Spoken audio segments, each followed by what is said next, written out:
Oh God, Mother, blood, blood, so much blood between Rich and Sawyer. I'm amazed they had any left. I'm John Renton with the retro review of Georgia Championship Wrestling, the last battle of Atlanta.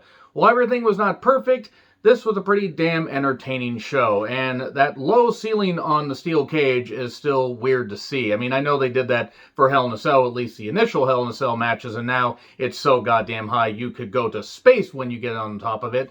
But this was pretty entertaining, and a lost classic show, I believe, because for a while people were unsure the footage of this entire show even existed. Fortunately, it did, and WWE Network has it in their hidden gem section until April 4th, and then who knows when it gets added to Peacock. So if you haven't watched it, give it a watch. So they're in the Omni in Atlanta, obviously. Otherwise, the last Battle of Atlanta would not be able to happen anywhere else except the Omni. On me, that is. 10,600 people. Les Thornton versus Joe Lightfoot. Not Gordon Lightfoot, and it was an okay match. There was a lot of mat work early on in a lot of these matches. So much mat work, I'm amazed the wrestlers didn't go to sleep on the goddamn mat. Joe was light on his feet. Haha, if you see what I did there. And then we get a roll-up by Les 1, 2, 3. It wasn't bad, but it was kind of just there. We then get Pat Rose versus David Sammartino, who is Bruno Sammartino Jr. here, and man, he just never had a chance to succeed. He had less of a chance than Greg Gagne had to succeed, because at least Greg achieved some success in the AWA. David just never got out of, never basically got started in this race. I mean, Bruno didn't help him, and he was just hampered from the beginning. He was on the first WrestleMania card, and then did he do anything else after that? Genuine question. He didn't seem to last long in wrestling. So the crowd kind of booed David. You get a lot of mat work again. Then a power slam, 1, 2, 3. David Sammartino, Bruno Sammartino Jr. wins the goddamn match.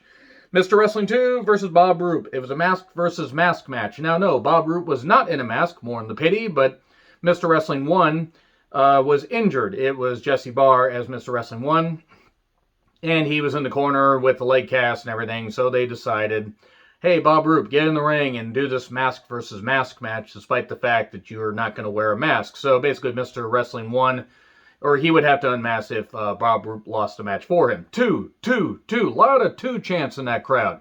It's nice to know the people of Atlanta could count past 1. I kid. Mr. Wrestling 2 was definitely over. Johnny Walker achieved a lot of success as Mr. Wrestling 2. And he did recently pass away, I believe, last year. The match wasn't necessarily great, but the crowd did love Mr. Wrestling 2. Roop targeted the ribs forever, seemingly forever, and then a roop up, or rather a roll up, 1, 2, 3, and Mr. Wrestling 1 has to unmask, and he unmasked, but then had a shirt thrown over his face, and then somebody pulled the shirt off of his head, because, some fans are just dicks, but also entertaining, because holy shit, there were a lot of entertaining people here. And there we go. He unmasked, and that was it right there. We then get the national heavyweight title match. It's Brett Wayne. I almost said Burt Wayne. Burt and Ernie. Man, that would be kind of entertaining if they were national champions. It's a spelling bee national championship. Anyway, he took on Jake Roberts, who was the heel, the clear heel, and in warm-up pants. And this wasn't necessarily great. There were elements that were fine. Mr. Wayne, no, not Mr. Wayne. He was actually fine in this, and he did bleed after a while. He tried to pick it up, and Jake Roberts kept slowing it down, which kind of makes sense, but this match went like 25 minutes and had no business going that long. No goddamn business. I mean, I'm sure these guys are, these guys had a good feud going, but just in a vacuum, watching this event, this got kind of boring after a while. Wayne got caught in the ropes, and then Jake Roberts targeted the knee forever. And then Brett starts bleeding, and then wrestlers start surrounding the ring because they're like, okay, guys, wrap this up. We only got a 2-hour window. And then Ole Anderson was even there. The crowd was angry or happy. It was hard to really tell. And then suddenly no contest because Jake would not stop targeting the knee, and the referee just said, okay, we're going to throw this out. That's convenient. And then everybody checks on Brett, and Brett retains his title. Boo! I guess some of the fans weren't happy with that decision. Ron Garvin, the man with the hands of stone, took on the Great Kabuki. Now, I recently retro-reviewed the World Class Championship Wrestling Star Wars February 81 event, where I made comments that Great Kabuki was not all that interesting or that good. This is nearly 5 years later, and he was way, way, way worse. Gary Hart was in his corner, which, was the only interesting thing ever about Kabuki. Yes, he had the mist, and he would spray the mist on his hands and then do the nerve hold, which he did in this match for about 10,000 years. And Gary Hart got punched out earlier in the match, and Ron Garvin sure tried to make this work, but it wouldn't work. And then everybody do the Garvin stomp. If you get that reference, I love you guys. And he attacks Gary outside, then somebody's blocking the camera because they didn't think to maybe put this, have a camera a little bit away from fans when they could stand in front of it. Kabuki pins Garvin and assume with a loaded punch of some variety. Seriously, the fan blocked it, so whatever. We got to see most of the show without fans blocking the camera, stupid people. And it was what it was. Garvin tried to make a working great Kabuki look like a human waterbed. Road Warriors, in really the infancy of their career, taking on the Boogie Woogie Man, Jimmy Valiant, and Pez Whatley, who would later, have a feud a little bit later. I want to say a few years later, when Pez would get his head shaved, the Pez head, if you will, and then Jimmy Valiant would get his head shaved. I retro-reviewed some of the Great American Bash live events that they put on the network in the Hidden Gem section. Again, get your watching in before it takes forever to go to Peacock.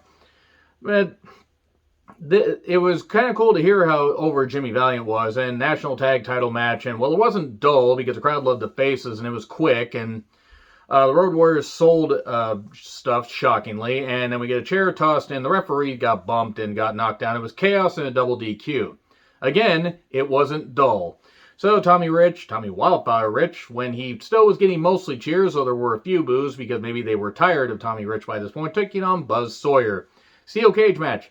Last man standing rules, essentially. You can get a pin, but there's no referee in there, so the ring announcer has to count 1, 2, or the referee has to shout into the microphone, and then it's a 10 count. If you can't answer a 10 count, then you're basically done. Paul Ellering was suspended in a smaller cage above the ring, and it was balanced right on the roof, which is probably smart because you wouldn't want the cage to tip over.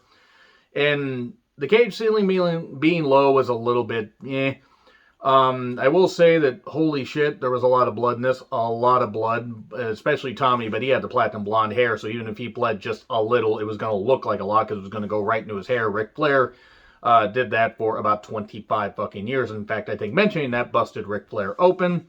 And Tommy eventually covers 1, 2, 3. The match is intense because there's a lot of cage bumps and a lot of stuff, and it's really, really good stuff. And it's really cool to see this. Tommy Rich and Buzz Sawyer going to war. Really, really good stuff.